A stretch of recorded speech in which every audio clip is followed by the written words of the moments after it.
Hey, what's up guys? I hope you're all feeling well out there. Thank you as always for stopping by the channel. This is my review of the new Jackie Chan action blockbuster out of China. It's called Vanguard from director Stanley Tong. This movie looks like the Fast and the Furious on PEDs, so let's get into the good, the not so good, and everything in between to see if this movie is something that action fans should be checking out. Stop!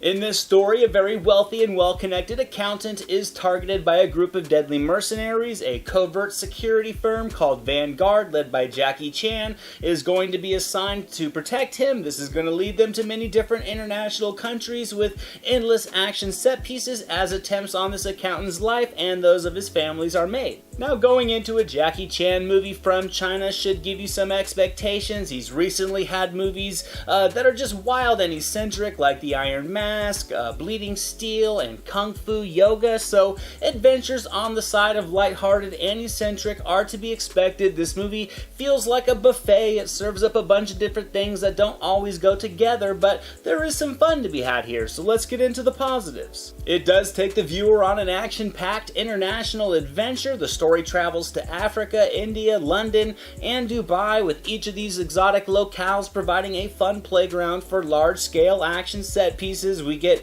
lions in Africa, gold-plated cars ripping through Dubai, shootouts in London, and plenty more. So if you want something that keeps its foot on the gas, this movie is certainly going to provide that for you. I would also say the variety of the action was another positive. A lot of it is highly ridiculous, but it is visually appealing to an extent. This movie gives you fight sequences on a river with jet skis, loads of shootouts, massive military aircrafts, explosions, and while it does feel a little busy for a single movie, there is still plenty of fun to be had in just seeing everything that is stuffed into this single runtime. And Jackie Chan gets into the mix as well, and I can always appreciate that. He does have plenty of other people around him to all add their own unique flavor to the action, but Chan is routinely in the thick of it rather than just simply sitting behind a desk. Chan to me is an action movie treasure, so I'm always engaged when Chan is on screen delivering his stunt work and his aged charm. I thought the fight choreography was also pretty ambitious. At times it's too ambitious to the point you need extreme levels of suspension of disbelief, but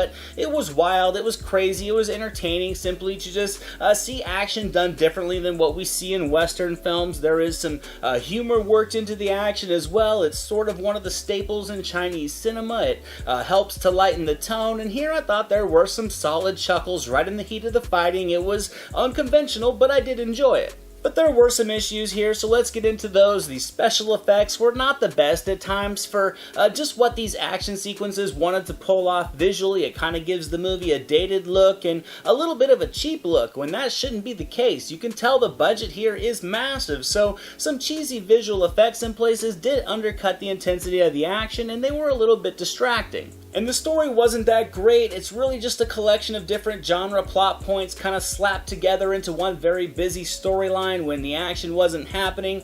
It was a bit boring and hard to really invest in much. Also, it was all over the place in terms of tone, and these shifts were very sudden and jarring. One minute it's pulling on emotional strings with melodramatic moments, then the next is dishing out simple attempts at humor with a suddenly lighter scene. It was kind of distracting. It tries to be intense and pulse-pounding one minute, then light and cute the next. So without a storyline to invest in or characters to really care about, the action at times does feel like empty noise and just missing that intensity that was clearly intended. But regardless, it does deliver plenty of spectacle. It's a solid film. I'll give Vanguard 65% on the meter. If you like Chinese blockbusters, specifically the lighter toned ones that Chan often leads, there is fun to be had here. It doesn't really provide that interesting narrative that some people would like, myself included, that would have given more weight to all the flashy action sequences and stunt work, but I think the feast of action overall does save it. Now for today's My Silver Screen recommendations, I have some other great Chinese action flicks for you guys.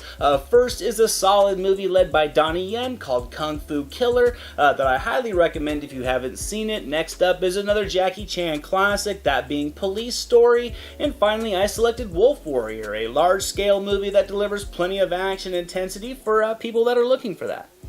Thank you so much for watching this video, guys. I hope you enjoyed it. If you did, drop it a thumbs up, leave a comment below. I'd love to talk movies with you guys. Share it with your friends, and without question, hit that subscribe button and the notification bell so you can never miss a video. Here are some links to some recent reviews just in case you missed them. All my social media links and the link to our official website are down in the description below, and I'll catch you next time.